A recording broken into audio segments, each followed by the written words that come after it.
All right, we can get started. Welcome back to the Beyond the Backboard Podcast, everybody. Today we got a special episode in tune for everyone. Today we are going to talk to Daniel Lubofsky, based in New York. He has 12.6K on TikTok. Give it up for him, everybody, and let's bring him on stage. I'll try my best, Q. I'll try my best to sign your dog. I got it.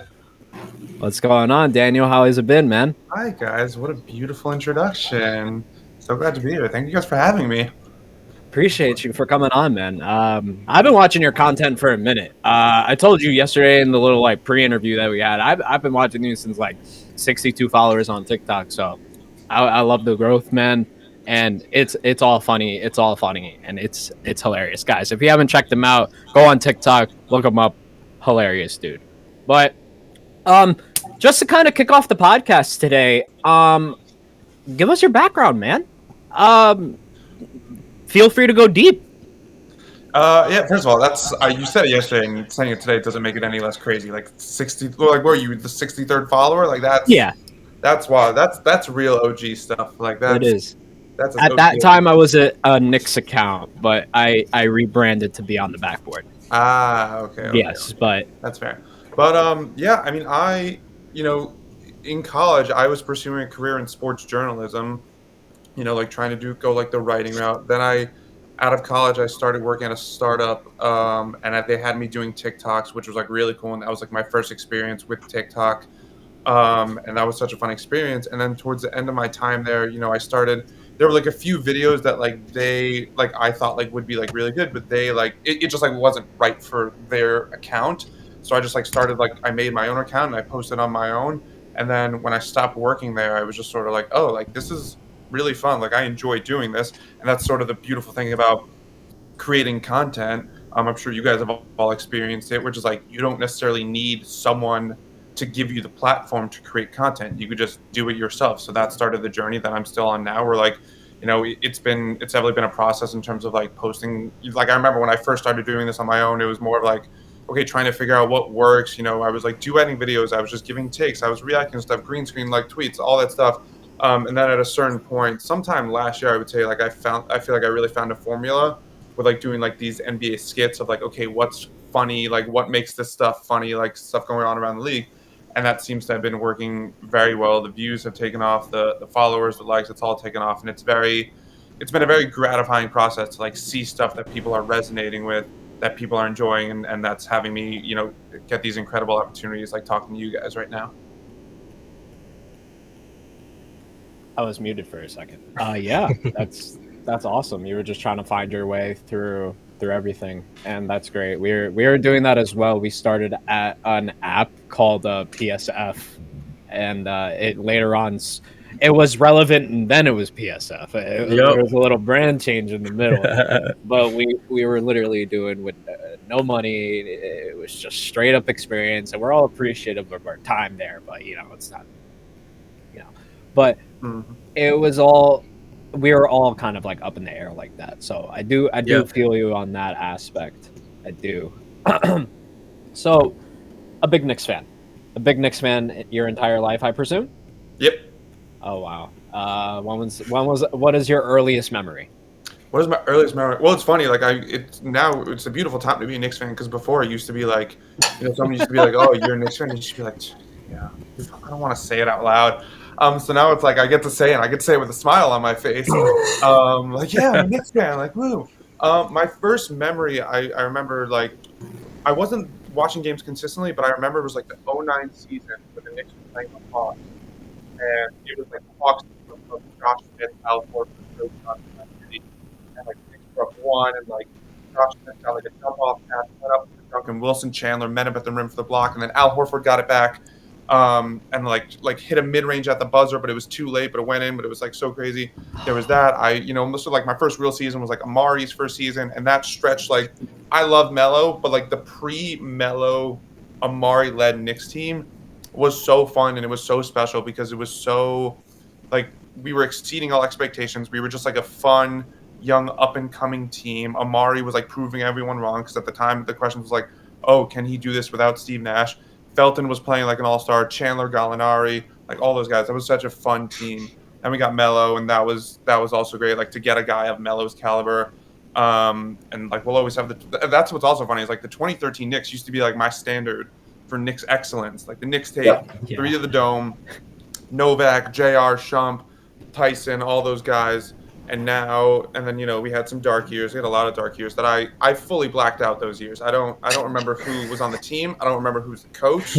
We had Mike Miller, not like of Miami Heat champion fame, like a different Mike Miller as the coach. I forgot about that. But now we're in a really great time. And it's something despite our inconsistencies and like pursuing a championship and the struggles that come with that, you always try and keep that perspective in mind of like, we used to have it a lot worse. That is true. I do really try to keep that in mind, and a lot of people hate on that, and I'm just like, bro, you don't understand what it's like. I'm sorry?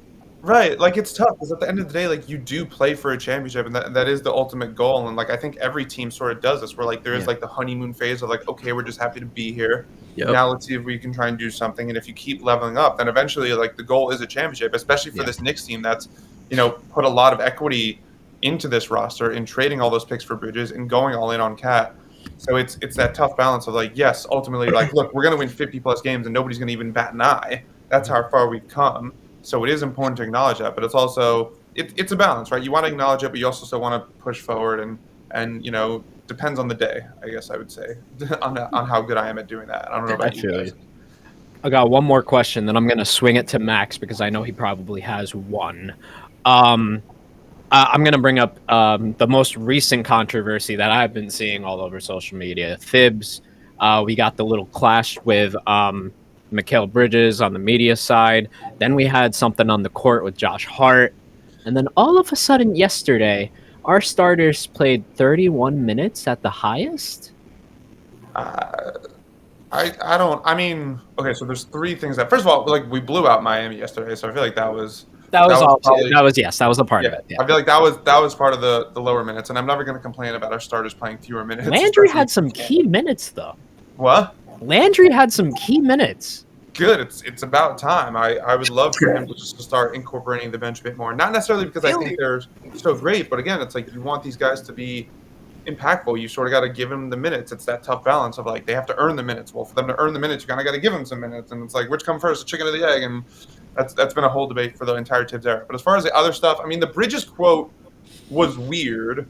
Because first of all, to say any of that stuff out loud, I think was a bit strange and not what we're accustomed to seeing from these Knicks. They've been very good at keeping everything in house, and Tibbs especially then said like, yeah, we didn't have that conversation.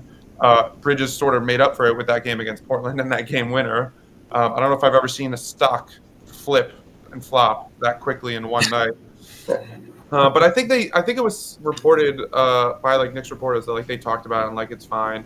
And as for the Josh Hart thing, like that just happens. Like the camera just happened to pick up on that. Like I'm sure if you had a camera on any bench during a tight game, like you'll see coaches and players get into it. I didn't think anything of that. Those are 2 guys who have rapport. Like we all know Tibbs is a big Josh Hart guy, and I'm sure Josh Hart is a big Tibbs guy. They both helped each other out tremendously. I make nothing of that. That's just the heat of the moment. Like we're trying to win a game. If anything, like I like to see that because it shows that like, okay, these guys really care and they really want to win. And I just think like that comes with being in any competition, not just basketball. Yeah, I agree with you. That was my first thought initially as well, because everybody was trying to make it seem like, oh my God, Josh Hart is flying off the rails on Thibodeau.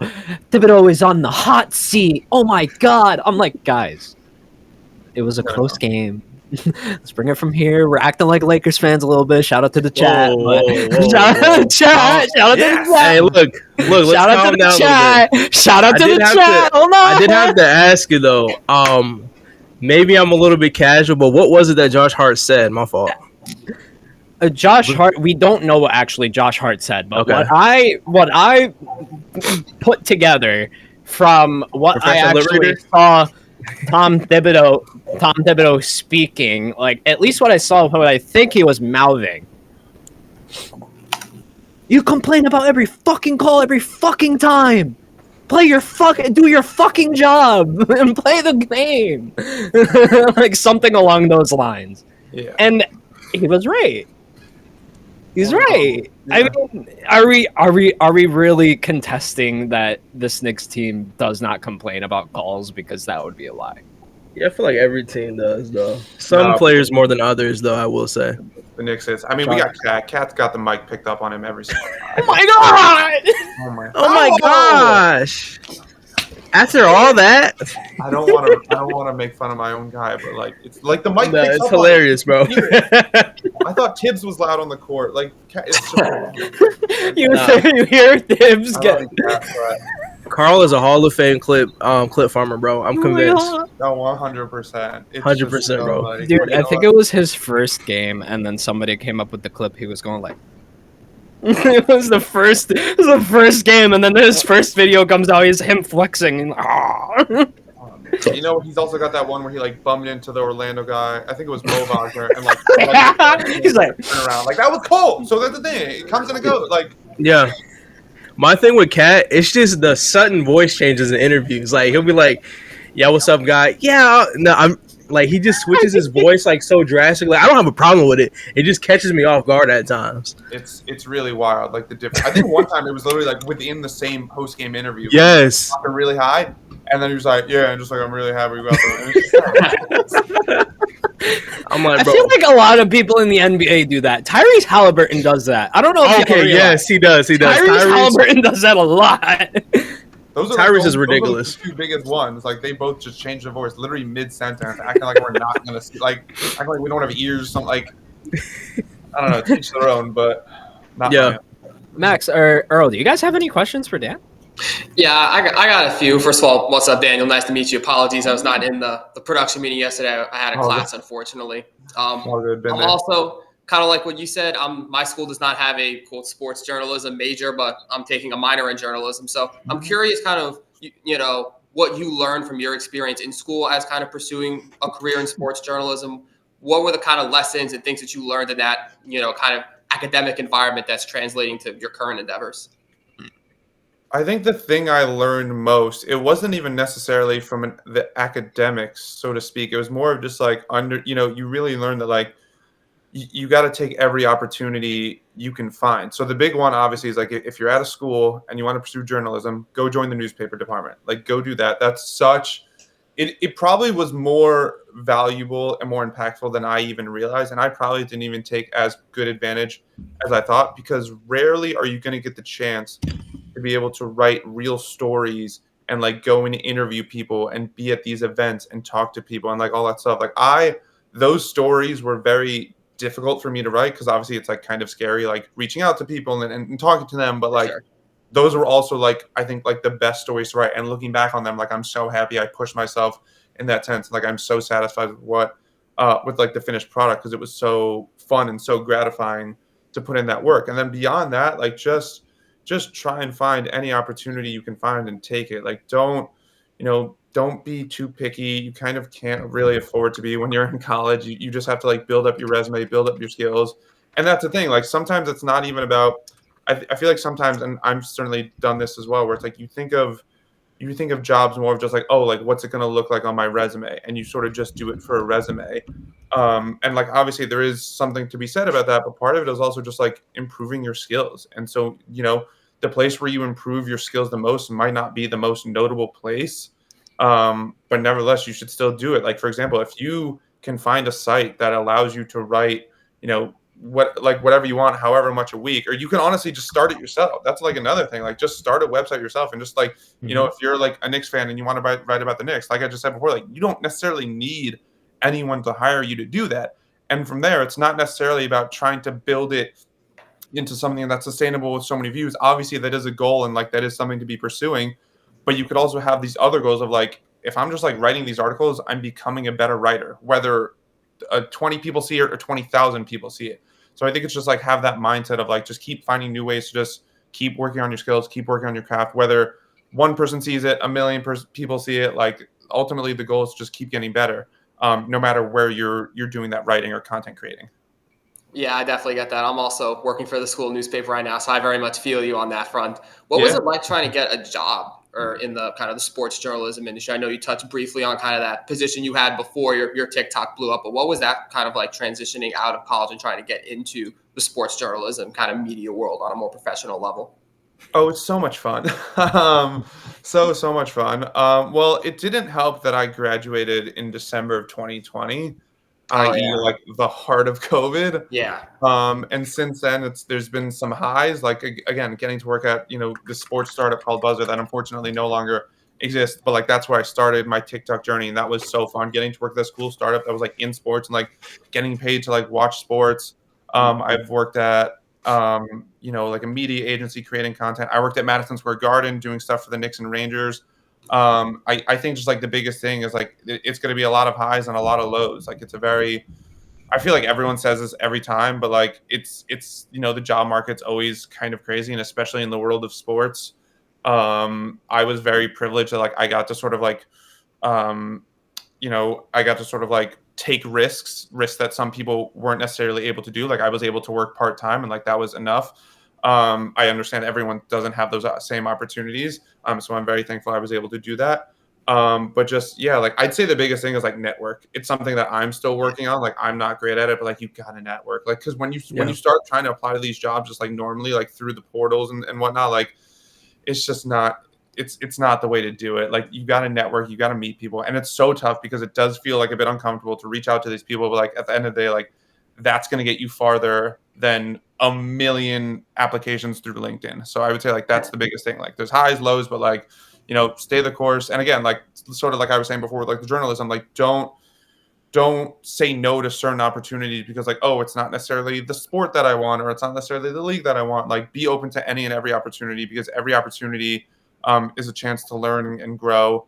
And like there's always something to be said about that. And also like when you're young, sort of like I said, like you can't really afford to be picky, because it's not like, beggars can't be choosers is the simplest way to put it. So take what you can get, network, and also understand that like there's going to be a bit of lows, and like you got to be resilient through it all. Absolutely. I think that's some awesome advice. I'm definitely going to have to take here in a year or two looking at the job market. My last question for you, Daniel, is where do you see your career going from here? I mean, like I said, you've had this exponential growth on TikTok. You're on an upward trajectory there. You like what you're doing. Where do you kind of see your endeavors taking you the next couple of years? I would love to just keep growing the TikTok more and more. It's funny. I think I was telling the guys yesterday, like it's so funny, like the different perspectives people have on you versus like what you think of yourself. Because like for me, like, when I like, don't get me wrong, like 10,000 followers, it's so much, but it's like that tough balance of like wanting to get to 100K and 1 million. And so like not being satisfied until you get there, while also still trying to like celebrate and be like 10,000 people's a lot.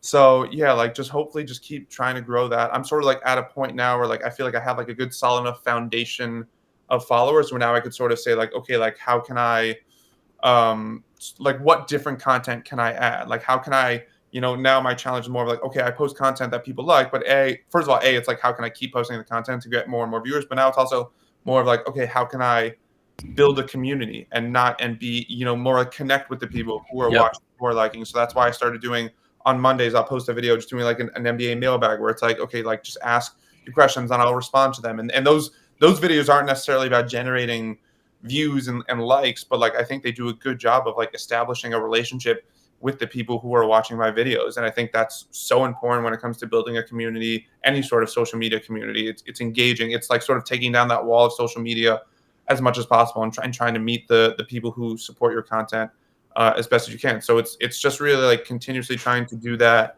I've been doing stuff on Instagram and YouTube as well. Like I post the same videos across TikTok, YouTube Shorts, and Instagram Reels, trying to do more of it like long form YouTube stuff, which is sort of like trying to like take like the videos I make, like the short form videos I make, and try to like expand them into like a longer form video. So just continuously trying to build the stuff up, trying to experiment, seeing what works, what doesn't, and just continuously getting better every day. Yeah, I love that you mentioned that part about building a community and really trying to interact with the people and having them be more than just kind of numbers on a screen. I think that's one of the reasons why we started. We used to do our podcast just not live. We would just pre-record it on Zoom or, Discord or whatever. But part of the reason we wanted to move it over here on the playback is so that we can have a live chat and that we can build relationships, build a community with the people. So I'm glad to hear that that's something you're conscious about. The Monday mailbag videos, I think that's a great idea. So that's really nice to hear. I think that's all I've got in terms of questions, so I'll pass it over to Earl. But thank you for your candidacy and good advice, honestly. As a journalism student, it's good to hear someone have that approach. Thank you. Where did you go to school? Oh, Wheaton College in Massachusetts. So you've never heard of it. Very small. I've not heard of it, but you know what? I've never heard of it. There's a more famous Wheaton College in Illinois. We don't associate with. I haven't heard of that one either, if it makes you feel any better. There you go. Them you don't have to look up. Don't worry about them. Deal. And what year? I wouldn't even think there would be a university called Wheaton. Yeah, Wheaton's a weird. Not gonna lie, just because it's not on my radar doesn't mean it's not special.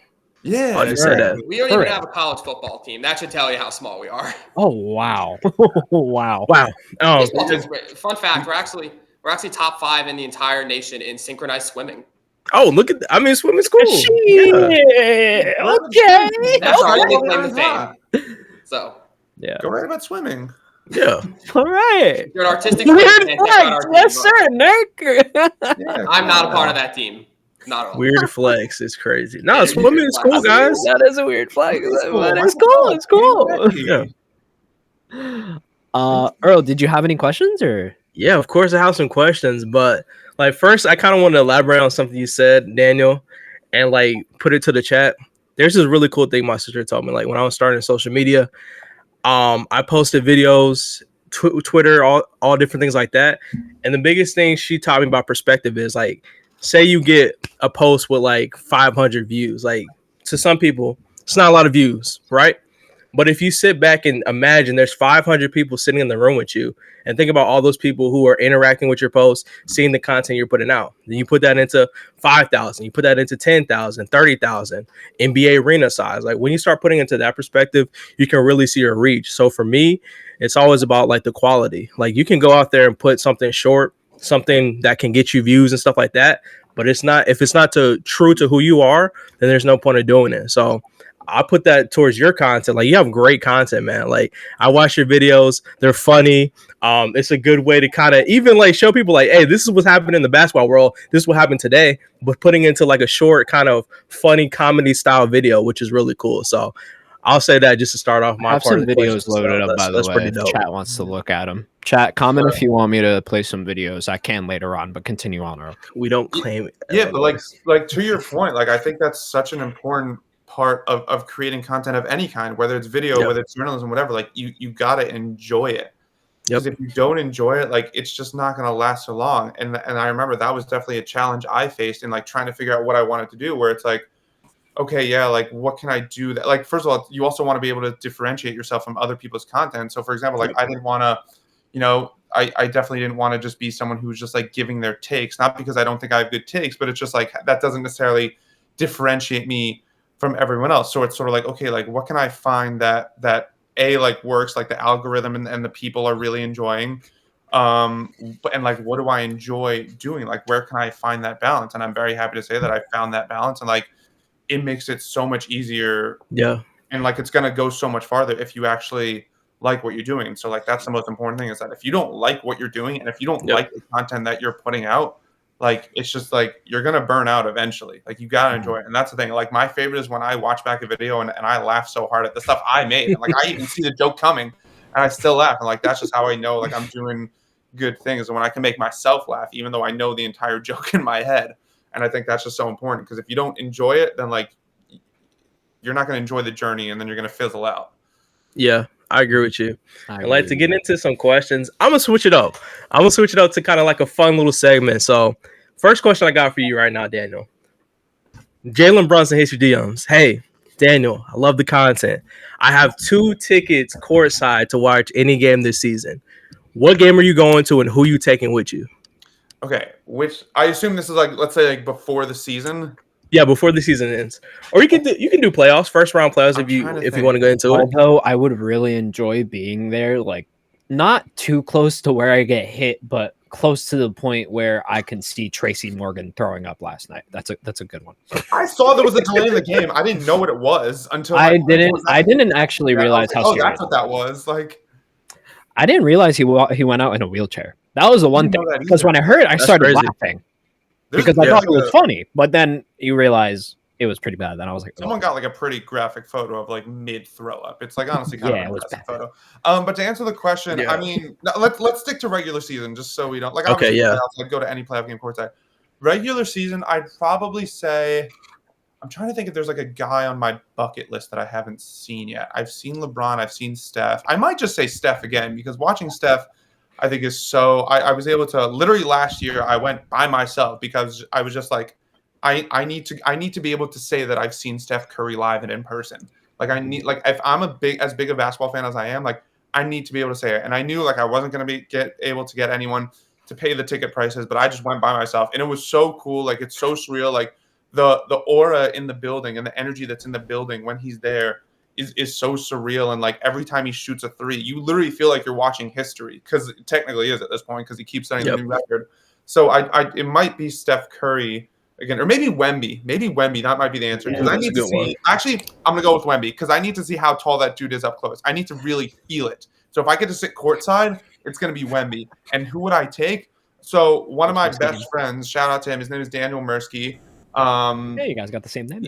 Yeah, we do. That's the joke is like that's why we're such good friends. But no, so him and I, he's been one of my best friends for like over a decade now, and we're both massive Knicks fans. We lived together for 2 years, and every time there was a Knicks game on, our apartment was so chaotic.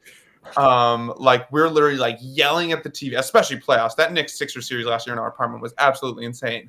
I could share the same. We're like shouting at the TV, we're clapping, we're high fiving, we're throwing stuff, we're banging against the walls, like.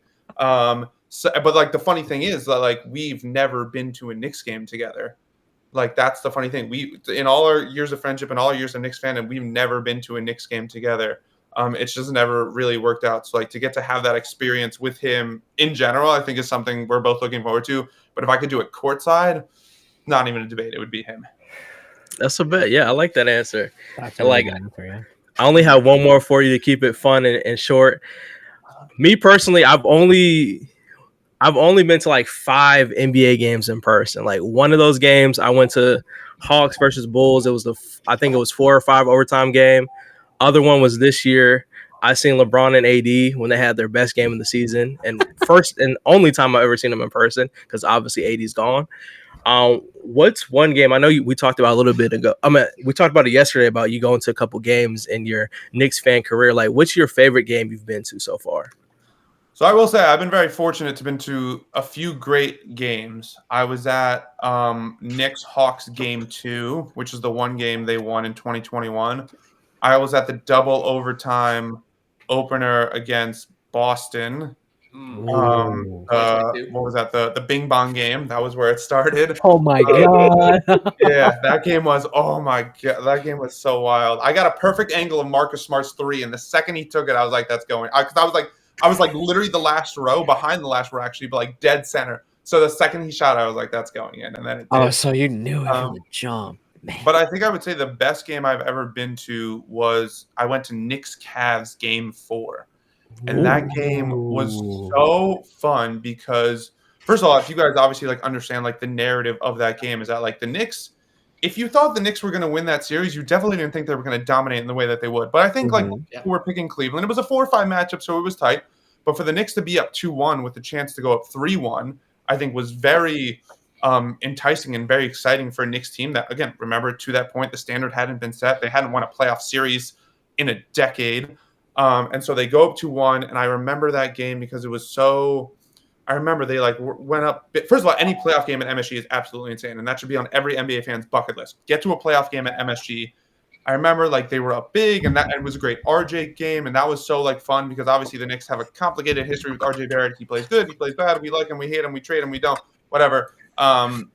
He had a great game, and I remember like beginning of the third quarter, they fell down like 7-8, and like the momentum was shifting, but then they came back, and it was so fun, and like it was just, and so then like the Knicks win this game, and they go up 3-1, and like I'm kind of a pessimist in that like I like even going up 3-1, especially if you're the lower seed, that doesn't mean anything. The series definitely isn't over, especially if the other team can have 2 home games. So I didn't think the series was over, but naturally when you go up 3-1, like that's like an insane feeling, and again, like obviously like considering the expectations for that season, we're like I think the Knicks were just sort of like happy to get there, and like we kind of thought like, oh, maybe we'll take Cleveland tough, but ultimately Cleveland's going to win. To start dominating them 3-1, to go up in that game, to come back from, I think they were down like 7-8, There was the Donovan Mitchell storyline where we should have traded for him. He wasn't playing well. And then the really unique part about that game was that, if you guys remember, it was a 1 p.m. game.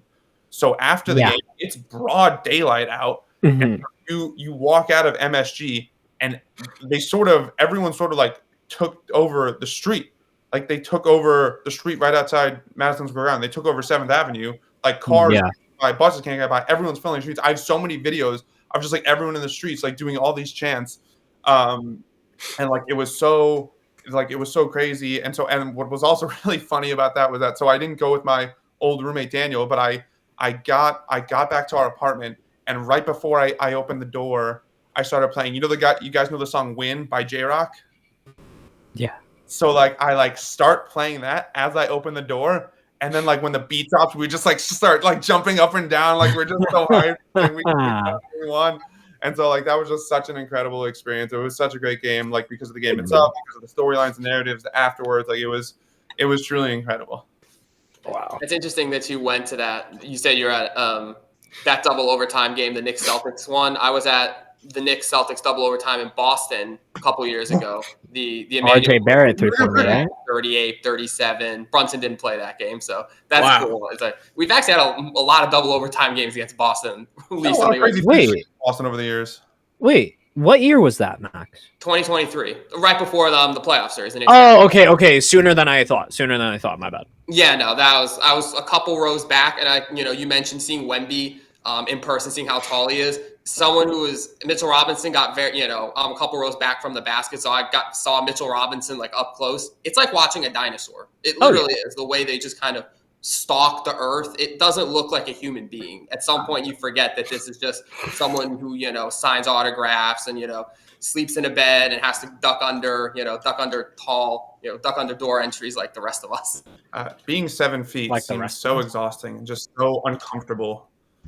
Like, it's gotta be. Everything XXL. Yeah, look, you get a higher chance of getting paid millions of dollars, so for whatever that's worth. But like, oh my god, the physical pain that probably puts you in, like, just the world's not built for you if you're 7 feet. Facts. I agree. Yeah. So yeah. So we talked about, actually, in our pre-interview yesterday, the referees, and it went into a big like this conversation we ended up having. But I have to say, what came out of that, man, I really feel like publicizing the fines that these referees get will fix a lot of these problems. I'm not gonna lie. I understand how some people are like, I don't really see the point. I don't really get it. And it's just like, so then why are players' fines publicized? Why? Okay. If you want to run it like that, let's not have the players' fines be publicized either. And then let's see if they take accountability, because I guarantee you they probably won't. So I think that's a big problem. I really think if we held these refs accountable, like knowing who gets fined what and how much, because there's definitely an overlining issue.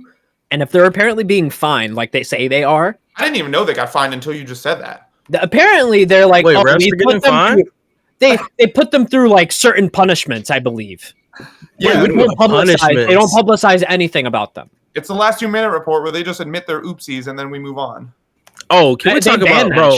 Get rid of that, bro. I hated that. Yeah. Oh, actually, you know what? That was a foul call. Can we do anything about a call that potentially could have changed the game? Overturn the game? No. I've hated it. I think it came out like almost a decade ago, and I've hated it from the moment it was announced. And it just makes no sense at all. It makes people more pissed off. Double down on your mistake. Yes. I would rather them say that. And then on top of that, okay, imagine this, because it's happened multiple times. Imagine a player gets a text for just having a conversation with you. This foul is this. And then after the game, they say, oh, you know what? That was actually right. And then you still, a day later, I still get fined $50,000, $100K. Like, come on, bro. I just don't understand that logic to me. It's like I get that in some situations a lot of these fines are like chump change for these NBA guys, but yeah, like it's just like, hey, if you're gonna lose $50K for that, like doing something like look, some guys will literally say like, yeah, I'm gonna get fined. That's for an this. expensive tech. It's not even something you're like trying to like lose money on. I don't know what's going on. Yeah. For y'all, do y'all have a top? Let's see. Like I know we kind of talked about it yesterday, but what's y'all's top 5 foul baiters in the NBA? Oh my god! Don't make me say it out loud. Let's just go. I'll just say we all have one on our team. Well, we all have one on our team. SGA in for the top sure. 5. Yeah. SGA, Trae Young, SGA. and then do we count Embiid? Embiid if he's healthy. Embiid is a big one. Yeah. Embiid is the one in my He opinion. said he put the first 3 as SGA, then 4 Young. I think he's kind of an underrated foul baiter. Look, I'm gonna rip the Band-Aid off. It's Brunson too. Brunson's on that list. Yeah, no, he's there 100%. Yeah, He's becoming like underrated. Like it's more. Luka's on that list. But that's the for thing. sure. Yeah. Like I said this to you guys yesterday. I was like, we all have our agendas. Like when it's Trae Young and when it's Embiid, it's like, oh my god, he's such a foul baiter. He's ruining the game. I hate it so gross. But when it's Brunson, it's like, yo, he's just trying to do what he can to get points. Like, You know what's funny? Blame the refs for calling it. God. I caught myself doing that last night. I was like, dang, we had this conversation because Luka, he got the crazy whistle last night. I haven't seen it in a minute. He had like 13 plus free throws. Like, man, I would guarantee you, Earl sat there. He was like, call the foul. Oh wait. Oh, that's a foul? I promise you. It's just bias. It's team bias, you know? I really think for every controversial call, I really think they should go back to the station that they have in Newark, New Jersey. What do you mean? Like they have Sea Caucus. Sorry, not Newark. Sea Caucus. They have the replay center in Sea Caucus. Oh, I see what you mean. Like review them all. Can I make a rant about that? Can I make a quick rant about that? Can someone explain to me why we have the NBA has this replay center and yet replays take longer than ever? I would have assumed that the entire point of having a replay center was that the refs can, with literally hundreds of employees looking at every single angle, was that the entire point of having a replay center is that the refs can literally just go, quickly call Secaucus and be like, what's the call? Boom, nailed it. I don't know. If that's not the point of the replay center, I literally don't know what is. Yeah. And I don't like the fact that they decide when they want to use it as well. Like sometimes they're like, oh, we can overturn this. You know how you're watching the game and the score randomly changes back. Then they'll make an announcement. Oh, replay center says this is not, it doesn't count. He was out of bounds, or this is a 2 instead of a 3. They do it to benefit themselves. It's so stupid.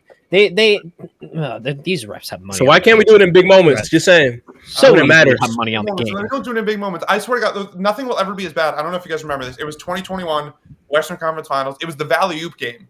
But the Valley-Oop kind of saved the NBA from a boatload of criticism because I think it was like, and I think it's like been written about, like the final 30 seconds of that game took like half an hour of real time.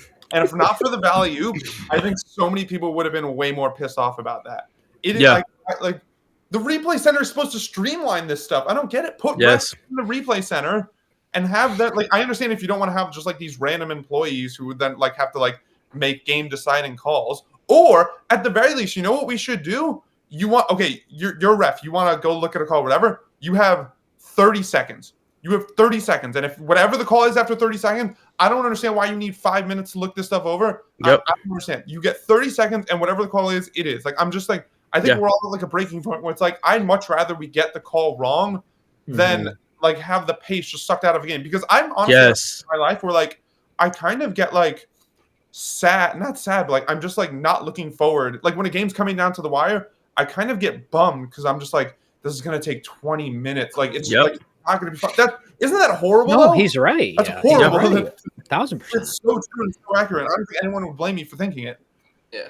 I would absolutely not be opposed to them implementing some sort of like 60 to 90 second time limit. Like you get one, it's like a regular timeout. It's like you got to make the call. If you don't make the call in time, it is what it is. It is what it is, and we're all going to have to live with that until it hurts our team. Whatever. You have 60 seconds to overturn the call, and if you can't overturn it in that time, then it stays as the call. I think that's so fair. Also, my hot take, I don't know if you guys agree with this. I think both teams have too many timeouts. I think 7 timeouts is so many. You're talking about 14 timeouts. Yeah. Honestly, I agree with that. Like JJ Redick, we had like 5 something in like the last couple minutes of the fourth quarter that we just hadn't used. Like I don't think you need that many though. You should ideally be using one. I mean, you should ideally be leaving off one timeout in a solid game. Because you got media timeouts, you got all those different timeouts too. Like, yeah, you got a lot of timeout. You got a lot of time. I think 1 per quarter and then an extra 1 in case of emergency. You guys are grown adults. You don't need 7 stoppages, okay? Figure it out. That's also my hot take is that if I was a head coach, and this is probably why I think this, if I was a head coach, I would never call a timeout. Or rarely would I call a timeout. I mean, I'm talking about like the situations where it's like, oh my God, like never call a timeout. No, well, if like we needed to advance the ball, but I guess like I'm more thinking of like, those situations where it's like we just gave up a 15-0 run. We need to stop the momentum. They bench with the players on the court would look at me. I'd be like, no, figure it out. You guys are grown men getting paid millions of dollars. Literally your job. Figure it out. I'm not bailing you out. No, dude. As someone, character. I'm sorry. As someone who was in the Darvin Ham world where he went by that logic, I can't do it. I'm sorry. Darvin Ham will watch the team go score. Oh, we're up by 15. Yeah. Oh, they cut down the lead. They're up by 7. Just go out there and play. You'll figure it out. LeBron. You have LeBron James on your team. You can't figure it out. No, it's when LeBron goes to the bench. And they just run. Just run it. And then just run it. No, but I kind of understand that in the sense of like, what I would say is I think we should keep the amount of times of timeouts. I think we should have 2 halves. I don't think we should have 4 quarters. I know it doesn't make a lot of sense, but the NBA is considering cutting down the time by 2 minutes a quarter anyway. So you can have 15-minute halves instead of that, and it would be 30 minutes total, a 30-minute total game. You could take a 10-minute halftime and then continue. You even cut the halftime time by 5 minutes. I don't know. That seems like such a drastic change. I think a recommendation for anyone who does not. I agree with the timeouts. I think a game takes too long. So what I personally like to do is I like to DVR record the game and then start watching it an hour late. I can't stand fast forward through all the timeouts. It saves like 45 minutes. I can watch a Knicks game in under 2 hours, even if there are a lot. No, you're not wrong. I get where he's coming from, but I get it. Live. I want to watch it live. Like I want to be fair enough. If that's the argument, fair enough. Yeah. Bro, and then he gets mad at me for getting hyped in our group chat. No, Omar was spoiling the games. Omar spoils the game like, oh my goodness, Jalen Brunson gets the game-winning shot. I know. The match actually opened his phone. I'm good with it. I said something an hour after the game. Max got mad at me. Yo, you lose the right to get mad after an hour of not watching the game. Also, actively choose to watch the games later. You don't get to complain. Like if something comes up, thank you. Like, true. But if you're actively choosing to not watch the game on time when you can, like, thank you. Sometimes I don't get home until 8:30, 9 o'clock. No, that's what I'm saying. If that's the thing, like if life gets in the way, 100%, I agree with you. But if you're just sitting at home and you're just like, I'm gonna, watch this an hour later because I want to, like, you lose the right to complain. I'm with that. I guess sometimes I do that because I know. Like I come home from school, it's like, all right, I'm just gonna go turn this next game. I boot up my phone. Omar said, "Oh my gosh, Jalen Brunson's the best player. He is 35 at half. I'm getting out my phone here." I'm like, "Oh, I did not need to know that." But the thing is, for me, it's like I have to watch the games. Well, obviously, you guys know we stream every Lakers game in this chat. But before I was doing that, like, I'm on Twitter regardless. So if I open my phone, my whole feed is going to be basketball, regardless, whatever game it is, mostly Lakers. So it's either watch the game live or literally don't watch it all because they'll spoil the whole game for me. So I have to watch it on time. Personally, yeah, I don't check Twitter when or X when I'm watching the game live. It's only halftime because I know there's gonna be like halftime spaces or whatever. Yeah. I don't even have Twitter notifications enabled on my phone. I have to turn off Sleeper. We're in a Sleeper fantasy. I have to turn off. You have to. He has to mute the chat. I have to silence our group chat. Not turn my phone on for an hour. Damn, that's crazy, Nurk. I'm about to ban you for that comment. What's your fantasy? It's playoffs now. I'm in my playoffs. How are you guys doing? 1 week. We're not in our playoffs yet. We start next week. Our playoffs start next week. Mm-hmm. I'm completely out. Yeah, Daniel. Okay, well, Omar, spoiler. Who do you think out of the three of us has the best team in the league right now? Who do you think's got the best, or record-wise? Do I get to show? Oh, I don't get to see the teams. We can pull the teams up if you want. I'm just saying, like, based off. Do the blind teams. I want to see the blind team. Pull it up. Sleeper. Right, Max, do you need me to go? You guys can continue. I'll try and pull up some blind teams. I'll have Daniel right now. Yeah. Like it's like the blind stats thing. Look, chat knows ball, but can't confirm whether you're right or not. You guys want to check out some of Daniel's videos? Yeah, let's do Yeah, it. let's react. Let's do some Alright, reaction cool. real quick. Yeah, let's do it. It's like when my Also- friend is in front of me, and I just like I don't like hearing my voice. Nah, I do that too, bro. I'm announcing my return to the NBA. I just really feel like the game needs me back in it. I like that one. That was funny. That one was Like, you're good. saying that when I shoot threes, I could just one step forward and it still counts for 3? Oh, you're all fucked. And they were. You're all fucked. And they were. Sorry, man. They were Curry fucking. Olympics was crazy, bro. Yeah. So who's that? I gotta guy finish. on Minnesota. Port of gold. Me too. I thought of this video right after the cat trade, and I was like, shit. Hey, by the way, I don't know if you can see it, but like I think I left a comment there right after the cat trade that was just like, what have I done? No, I can't find it. Damn it. It feels so Anthony wrong. Towns. He makes a lot of really dumb decisions. Oh my on God. both ends. Yeah, it's really annoying. I mean, yeah, that sounds annoying, but young guys always make dumb decisions. I imagine once he's been in the league a few years, understands how to work, he's not going to do dumb things like foul half court or just barrel his way towards the basket and find 3 defenders. This is his 9th season. What? It's funny too. During Minnesota's playoff run, like that was a reaction I had within myself, where I literally was like, Did you guys? "Oh, like yeah, whatever." Like he'll figure. And then like you remember, it's been like over a decade for him. Like what? Yeah. It's funny too because Omar wasn't known. I'm not gonna say you were a Cat hater, but you definitely talk about Cat a lot. Then once Yeah, he I got thought he traded was- to New York, literally 1 week later, man, Cat's so good, man. Top center in the league, bro. Well, I have to. What do I you have say? to It's the correct Jalen that. Brunson Cat era. I have to correct that and say That's to go there. that Come on. I wasn't the biggest fans of his game back in the day. I did think he played a little soft, but I realized that I don't know what happened. As soon as he got to New York, he started playing a lot more aggressive. No, we did do that for D'Lo, KJ. You're right. I will admit that. We're all hypocrites. Come on. Yep. We're all hypocrites. We all do that. I did not like Cameron Payne until he became a Knick, and I don't think I'm alone in that. I True. didn't like campaign either. You're good, man. Guys, I'm telling you right now, if Draymond becomes a Knick this summer, I'm I'm gonna all kill in. myself. I'm all in. I'm all in. I'm not. What? Why? I don't care. Hey, Draymond can probably turn Cat into a dog. What's You know he already is. Mentally. What do you think my first Mentally. be? Like, yo, we need Draymond's mentality. It's like him and PJ Tucker. Like, they're just gonna Just bring back saying. his toughness. Imagine Draymond's mentality with Cat's voice. What the fuck you doing that for? That would be a mad thing. Get the fuck off me! Not gonna lie, that might be the funniest joke you ever made. That might be out there. That might be your peak joke, Omar. I'm not gonna lie. I'm clipping that too, by the way. I'm clipping that. That was beautiful. Wow! Man, get over here!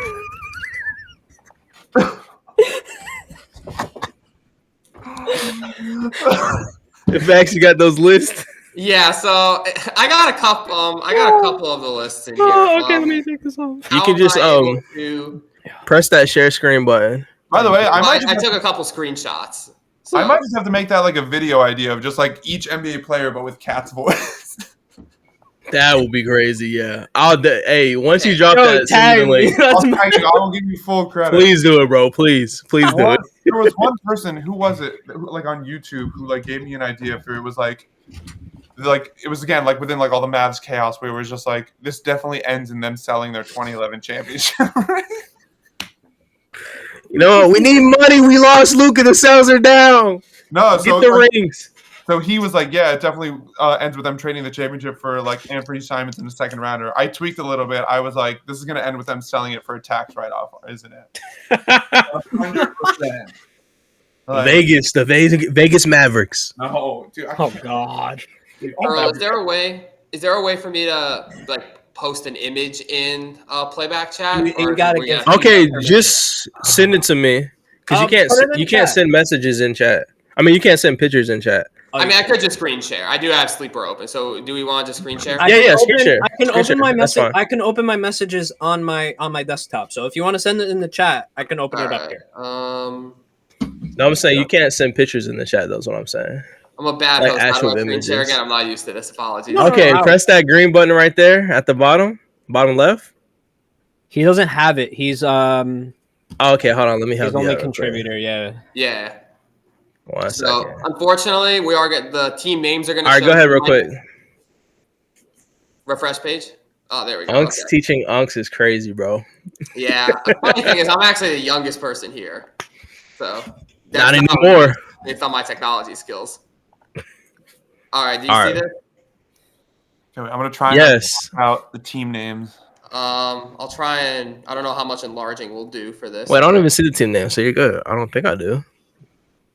All right. Oh yeah, you do. Yeah, you do. Yeah, you do. Yeah, you do. But he doesn't know, like, You except for see it on the bottom. Names, but all right, let's start with this team first. So you got Anthony Edwards. That's Brother. LaMelo Ball, not Lonzo. Zach LaVine, Mr. Austin Reeves, Emmanuel Quickley, Mark Williams, and then it's just a whole bunch of mid after that. Bro. Whoa, hey. blind. Okay, this is not blind. You can literally see the name of the person under the player. We just said that there's no Ignore way for that. us. I'm not gonna be able to do blind. So that's one team. Let's go this team next. Oh my gosh. And we got You gotta unselect the first team. Wait, can you see the screen share, KJ? oh yeah, I see what you mean. Okay.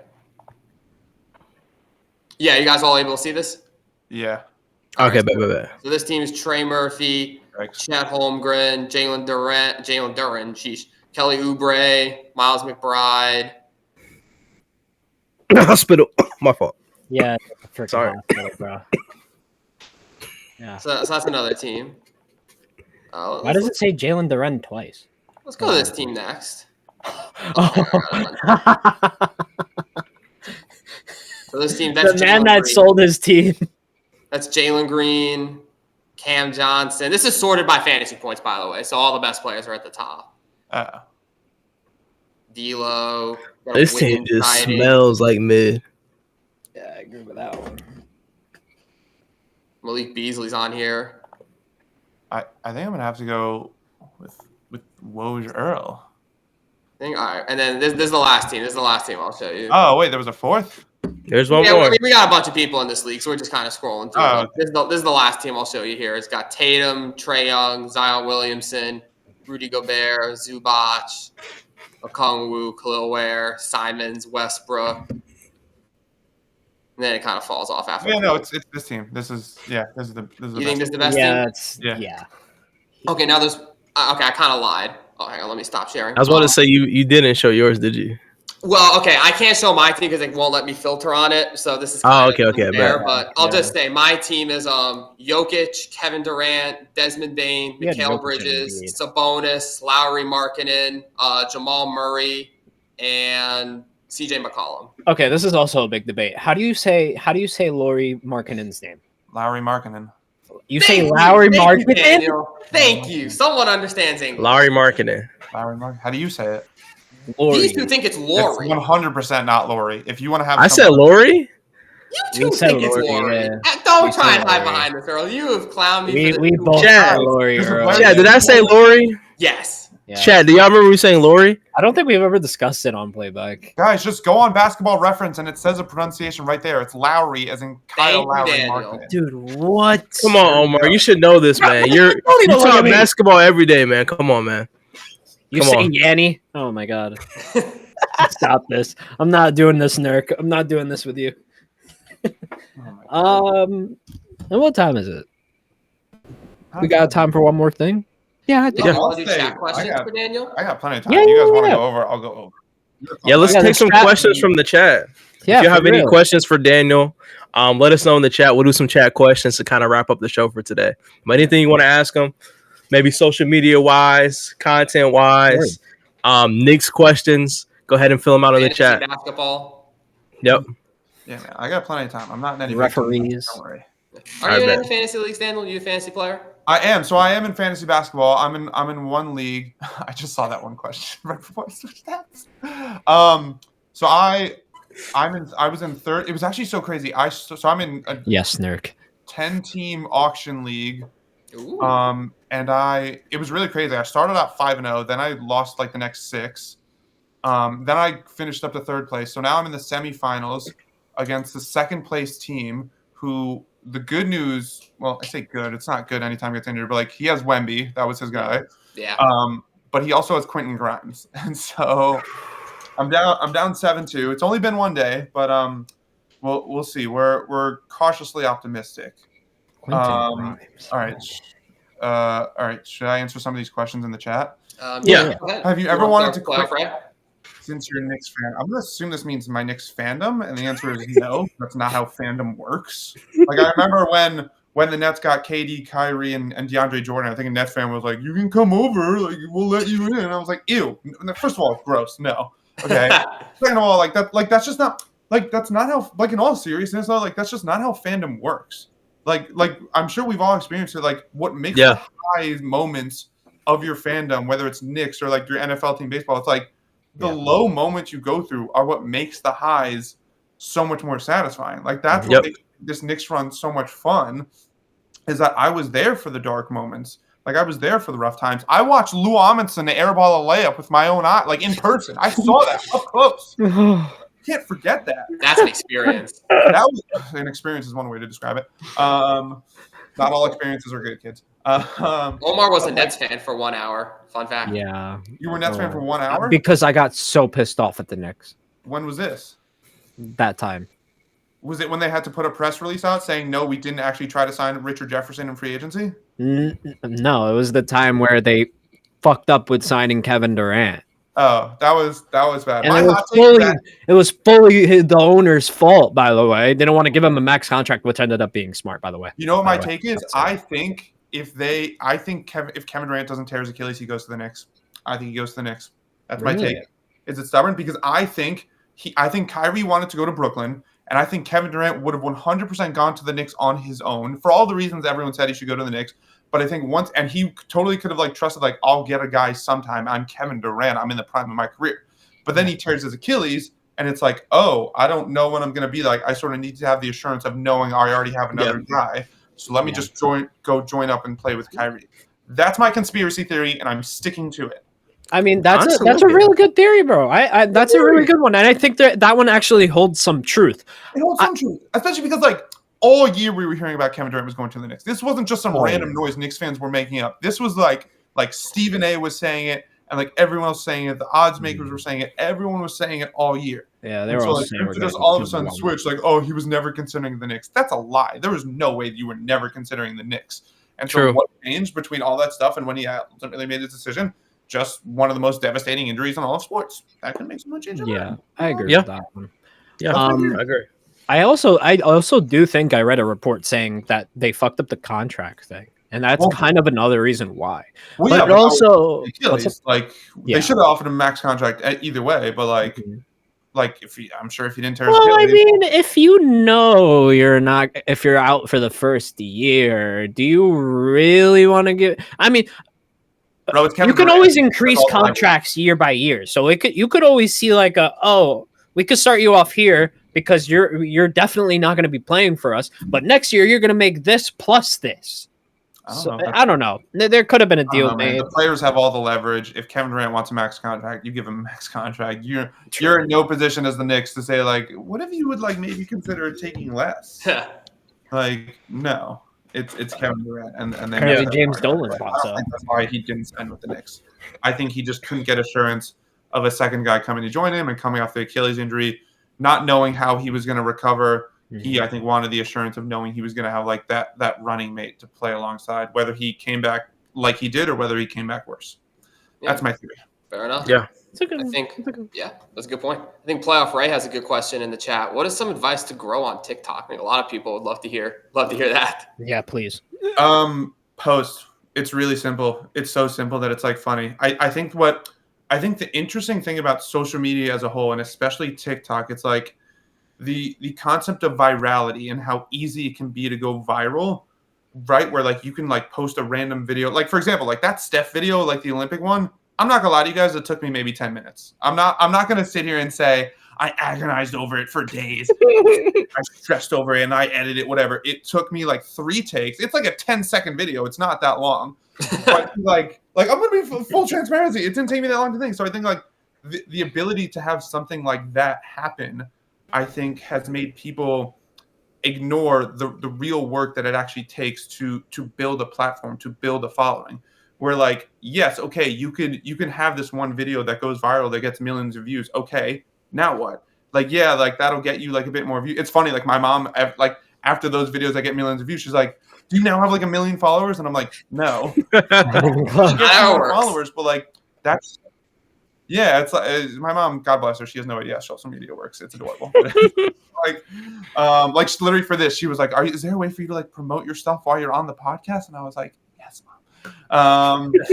But no, so I think like those are moments, like those are very flash in the pan moments, and they could definitely help you. They could definitely, get you a bit farther up. Like they could give you a nice surge in followers, but at the end of the day, if you want to build something consistent, if you want to build something large, if you want to build something like with like a strong foundation, it needs to be consistent. And so like the way to do that is like to just keep posting. And yes, you're going to have some videos that do better than others, but at the end of the day, it's about consistency and doing it over a long period of time. And I also think what's sort of lost on, in regards to social media and just content creation in general is I think a lot of people sort of have this mindset of like, oh, I'm not going to start posting until I come up with the perfect idea. Like once I think of I know I've certainly done this, but it's like once I come up with the idea, that's when I'm going to start posting. When the reality is like, you just got to post either way, because the best way to figure out what works is to figure out what doesn't work. Like once, like it's something that's like kind of hard to explain, but like you'll know it when you experience it, which is like once you like start getting the creative juices flowing, once you start getting the ball rolling, like that's when you figure out what works. That's when you sort of have like once you're in that creating mentality, that's when the best ideas start coming. That's when any ideas start coming, and then from there you just keep trying them on. That's like another thing, right? You got to just keep posting. You just got to be consistent with it. You got to accept that your channel isn't going to necessarily look like the most polished thing, and you're not going to get so many views. But if you're able to like sort of fight through that and fight through, it's tough because like you do get sort of insecure when your videos don't do so well, especially if you put a lot of effort into them. If you could fight through that and keep posting, then like the ideas will flow. Like that's literally like that's the thing. Like I don't think I would have figured out how to do these like NBA comedy skits if I hadn't started, if I hadn't like forced myself to ask like, okay, like what's working for me and what's not, and what do I like to do, and what gets what do people enjoy. Like you need to start, you need to do it, and that gets the creative juices flowing in a way. You could literally spend 20 straight hours trying to think of good ideas, but I'm telling you, the best ideas or any ideas are going to come from when you already started. So like those are like the biggest tips I can give. It's just like start and get comfortable posting stuff that's maybe going to look a bit unpolished or just like weird, but like just get into the rhythm of posting, get confident with it. One of the things I don't even appreciate this about myself, but it's something like friends have said to me, which is that like they're sort of like impressed that I put myself on camera, and like to me like that's just like not, I don't know, like I do that. So like get comfortable doing all that stuff as well.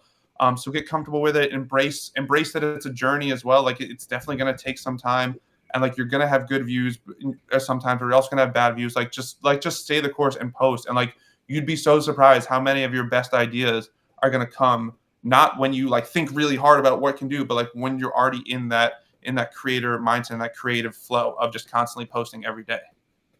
Yeah, I totally cry with that speech, Daniel. All right, man, that was perfect. Beautiful.